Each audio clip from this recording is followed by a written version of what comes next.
Voilà, le dimanche qui suit Pâques, c'est toujours ce dimanche où nous retrouvons quelque chose d'un peu plus habituel. C'est un peu le dimanche du lendemain des fêtes. Vous savez c'est quoi le lendemain des fêtes ? Je ne sais pas comment vous fêtez, ça dépend, mais il y en a qui le vivent plus ou moins bien, mais généralement il y a quand même un down. Tu as vécu quelque chose de très fort et puis le lendemain c'est un peu le retour à la vie habituelle, à la vie normale. Et c'est plus ou moins facile à vivre. Il y a deux raisons pour cela. La première, c'est que faire la fête, c'est fatigant. Et donc, le lundi ou le mardi de Pâques, dépendant de quand vous avez repris, on doit assumer un peu la fatigue de la fête, c'est juste normal. Mais aussi émotionnellement, on vit tellement de choses exaltantes lorsqu'on célèbre. Puis ces jours, célébrations pascales ont été tellement fortes. Dans la louange, dans la célébration des baptêmes, dans les offices, la durée, dans l'émotion qu'on a ressentie. En fait, tout était comme saturé. On était comme rempli, comblé. Et le lendemain, on retrouve son boss au boulot, toujours aussi acariâtre. On retrouve son char pour faire le transport comme tous les jours, et le plein d'essence n'a pas été fait. On retrouve les choses communes, c'est les choses habituelles, c'est nettement moins exaltant. Alors on a toujours du mal à vivre ce lendemain des fêtes qui nous rappelle que finalement, peut-être que tout n'a pas autant changé que ça. Jésus a vaincu la mort, mais ma perception, c'est que peut-être que ça n'a pas tant changé que ça dans ma vie. Alors, bienvenue dans le dimanche de la miséricorde. Une semaine après, nous avons miséricorde, Dieu nous fait miséricorde. C'est le dimanche que moi j'aime bien qualifier du lendemain des fêtes. C'est le jour où on peut arriver habillé en mou, mal à la tête, être de mauvaise humeur. On arrive et le Seigneur nous accueille. Peut-être que tout n'a pas changé comme j'ai pensé que ça devait changer, mais peut-être que le changement n'est pas là où je pense qu'il devrait être. C'est le jour où tu peux venir et te dire je ne suis pas obligé d'être comme il faut. Peut-être que l'exaltation de Pâques, je suis déjà passé à autre chose là, depuis une semaine. Quoique, à vous entendre au début de la célébration, je ne suis pas sûr que vous êtes déjà passé à autre chose, et tant mieux. Tant mieux. La parole que nous recevons en ce jour, dans le livre de l'Apocalypse, « Ne crains pas, moi je suis le premier et le dernier, le vivant. J'étais mort et me voilà vivant pour les siècles des siècles. Ne crains pas. » Jésus dit, « Moi je suis le premier et le dernier. J'étais mort et me voilà vivant pour les siècles des siècles. » C'est un dimanche où tu peux arriver et tu ne te sens pas jugé. Tu ne te sens pas dans la norme peut-être du parfait petit paroissien qui doit être tout comme il faut.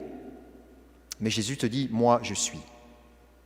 Ne crains pas, moi je suis le vivant, le premier et le dernier. Parce que la vie des apôtres après Pâques n'a pas fondamentalement changé. Pas avant la Pentecôte en tout cas. Fondamentalement, pendant 50 jours, ils sont restés plus ou moins enfermés dans une vie traumatisée. Une vie traumatisée. En 3 jours, toute l'entreprise qui s'était montée pendant 3 années, quasiment, s'est effondrée. Un des leurs, Judas, a trahi leur maître. Imaginez, ils avaient quand même vécu 3 ans avec Judas, c'est pas comme s'ils ne le connaissaient pas. C'était pas un étranger qui était venu faire son affaire et puis qui avait planté un couteau dans le dos de Jésus et puis on ne savait pas d'où il venait. On le connaissait. On avait fêté avec lui aussi, on avait fait plein de célébrations, on avait prié avec Judas, ils avaient prié avec lui. Ils étaient partis en pèlerinage avec lui, ils entendaient les enseignements de Jésus avec lui. Et Judas a trahi. Il s'est pendu. Imaginez l'horreur. Traumatisé par la trahison, traumatisé par la disparition du maître qui leur a tellement donné, ils ont tellement reçu de lui. S'ils se sont mis à sa suite, qu'ils ont tout abandonné, c'est parce que Jésus avait une place essentielle dans leur existence. Ils ont choisi de tout lâcher pour lui, de quitter leur petite Galilée pour monter à Jérusalem, de faire tout ce chemin. Et là, lui aussi a disparu. Et en fait, il a disparu de la manière la plus abominable possible. Il a été mis à mort comme un païen. On n'a même pas reconnu que c'était un juif, quoi. Il n'aurait jamais dû mourir sur une croix. C'était le sort réservé aux païens.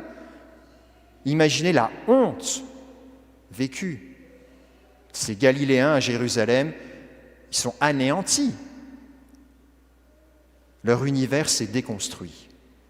Leur univers s'est effondré. Leur vie s'est effondrée. C'est l'abattement complet. C'est l'échec, vraiment. Je pense qu'il faut bien réaliser ce qu'ils vivent, dans quel état ils sont. Et nous, pour ressentir ce qu'ont ressenti les apôtres, imaginons une expérience où nous avons vécu un deuil. Car les apôtres sont en deuil. Ils ont perdu leur Seigneur, ils ont perdu un ami qui en plus a trahi. Ils ont perdu ceux qu'ils aimaient, ils se retrouvent à 10 là, parce qu'il y en a un qui n'est pas là. Tout ce qui était important pour eux s'est effondré. Et on peut ressentir, si nous-mêmes avons vécu un deuil, ce que ça fait dans le cœur. Il y a deux attitudes dans cette perception, dans ce ressenti. Et on les rencontre dans cet évangile de Saint Jean. Deux attitudes. Celle des 10, celle de Thomas. On va passer de l'une à l'autre. Les 10, eux, ils sont effondrés et enfermés dans cette maison, dans cette petite salle, cette petite pièce, où ils avaient certainement célébré la scène avec Jésus. Donc imaginez, tout était encore habité de ces moments forts vécus avec lui, avec Judas aussi. Et là, ils ont perdu le contrôle, ils ont réalisé qu'ils ont perdu le contrôle. Dans le deuil, parfois, on vit vraiment ça, tout s'effondre et on est vraiment nous-mêmes effondrés. On n'a plus d'énergie, on ne comprend plus ce qui se passe. Tout un pan de notre vie est anéanti. Ça, c'est une expérience profonde et importante à vivre dans le deuil. Il y a quelque chose qui meurt en nous aussi. Même si nous ne sommes pas morts, il y a quelque chose qui meurt, vraiment. Et c'est là que Jésus vient lui-même. L'Évangile nous dit il vient lui-même au milieu d'eux. Jésus vient au milieu d'eux, et il leur fait cette salutation classique, mais qui évoque quelque chose de fort pour eux. La paix soit avec vous, imaginez forcément. La paix soit avec vous. Et là, ils voient le Seigneur, donc il y a une joie intense qui jaillit. Mais ils sont vidés d'abord. Ils sont vidés, les apôtres. Ils sont vides d'eux-mêmes. Et Jésus se met au centre. Il leur montre ses mains et son côté. Et il leur dit pas à vous de voir maintenant. Il leur donne quelque chose de plus. Il leur donne de voir. Ils sont tellement effondrés que Jésus veut les remplir. Ils sont tellement vidés que Jésus veut les combler. Et il leur dit « Recevez l'Esprit Saint ». Mais pour le recevoir, il fallait qu'ils soient vidés, il fallait qu'ils soient anéantis, il fallait que leur vie soit un chaos, pour reprendre l'image de la Vigile pascale, vous vous souvenez ? C'est dans le chaos que Dieu envoie l'Esprit pour créer neuf. C'est ce qu'il fait avec les apôtres au jour de Pâques. Il leur donne, il leur souffle l'Esprit, recevez l'Esprit, et ils sont remplis. Il est en train de les recréer. Il est en train de refaire une création nouvelle en eux. Mais pour cela, il fallait qu'ils soient vidés d'eux-mêmes. Il fallait qu'ils soient morts à quelque chose, qu'ils soient tellement dans le deuil qu'il n'y ait plus rien. Maintenant, c'est le souffle de Dieu qui peut les remplir. Ne crains pas. Moi, je suis le premier et le dernier, le vivant, dit Jésus. Moi. C'est tellement réparateur pour eux. Tellement réparateur que pendant toute la semaine, ils vont parler de ça tout le temps, forcément. La vie revient, la vie rejaillit. Ils goûtent la résurrection, remplie du Saint-Esprit. Et il y a Thomas qui arrive. Thomas, c'est l'autre, la deuxième attitude dans le deuil. Celui qui n'est pas là, il grouille encore, lui. Il bouge. Il n'est pas enfermé, on ne sait pas pourquoi il est parti quelque part. Est-ce qu'il est allé faire le marché ? Est-ce qu'il est allé se prouver à lui-même que Jésus n'était pas mort ? C'est parce qu'il est parti faire, mais il n'était pas là, le soir de Pâques. Et alors, quand il arrive et qu'il entend les autres qui lui disent « Nous avons vu le Seigneur », sa réaction est incroyable, tout simplement incroyable. Si je ne vois pas ses mains, si je ne mets pas mon doigt dans la marque des clous, si je ne mets pas ma main dans son côté, non, je ne croirai pas. Ça vous fait penser à quelque chose ou à quelqu'un, ça? Vous savez, c'est le petit dernier qui n'était pas là quand il y a eu un événement important dans la vie de la famille, puis il a l'impression qu'il a tout loupé. Alors il est frustré. Il est frustré. C'est je. Et puis il ne veut pas seulement voir, il veut toucher. Vous savez, il en veut plus en fait. C'est le petit dernier qui est jaloux. Il n'a pas vu. Il n'était pas là. Mais il n'était pas là pourquoi? On ne sait pas, mais il n'était pas là. Et il a une attitude complètement décalée, choquante. Il tient des propos exagérés, tu vois qu'il est vraiment frustré. Lui, Thomas, il grouille encore trop. Il n'est pas mort. Puis des fois, dans le deuil, on vit ça aussi, hein. On s'agite. Non, on va gérer, puis on va gérer les funérailles, on va s'en occuper, puis on est dans l'organisation du machin. On n'accueille pas le deuil. On ne meurt pas réellement. Il y a trop de nous encore là-dedans. C'est je vais m'en occuper de cette affaire, ça va bien se passer d'ailleurs. Thomas, il est complètement là-dedans. Il est le centre de tout. Ben, Jésus revient.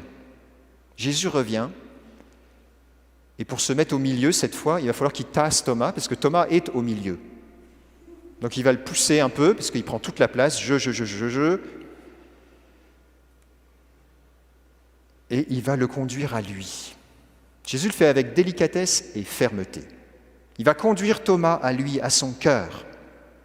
Il va partir de lui, mais il va l'amener à son cœur. Il va le décentrer en lui disant « Oui, très bien, tu veux toucher, ben vas-y. Fais-le toi, avec ta grande bouche. Viens mettre ton doigt dans la marque des clous. Avance ta main dans mon côté. » Et là, il lui donne une parole de libération avec autorité. « Cesse d'être incrédule, sois croyant. » Ça, c'est une parole incroyable. Il est en train complètement de décentrer Thomas et de se mettre au centre de sa vie. Maintenant, arrête, ça suffit. Arrête de faire l'enfant. Cesse d'être incrédule, arrête de croire à ta non-foi. Crois en moi. Sois croyant.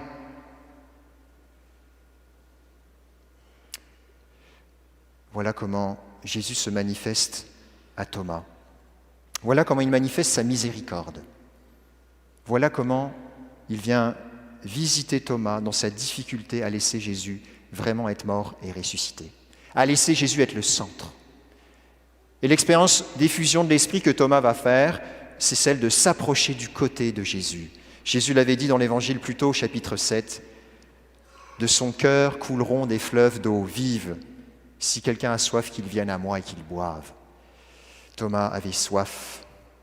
Il a juste dû accepter de laisser Jésus lui donner à boire et de ne pas prendre tout seul. Il a dû laisser Jésus faire.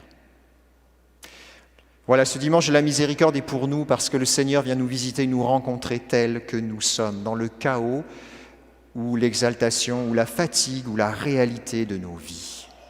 Mais il veut être au centre et prendre l'initiative. Jésus veut être le centre de cette journée. On va le vivre cet après-midi en vivant une expérience de demande de guérison. À partir de 13h30, il y aura possibilité de recevoir le sacrement de la réconciliation.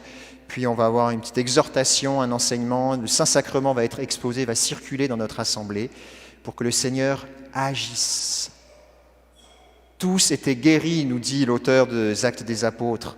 Tous étaient guéris parce qu'ils venaient comme ils étaient, dans l'humeur qui les habitait, dans l'état dans lequel ils étaient, avec ce qu'ils vivaient. Ils laissaient le Seigneur être au centre. Ils ont accepté de mourir à quelque chose de leur vie pour laisser le Seigneur être au centre. Seigneur, nous te demandons d'être au centre en ce jour de la miséricorde, d'être au milieu, car tu ne viens pas nous forcer, nous brusquer, mais tu viens nous visiter pour être le premier, le dernier, le vivant. Amen.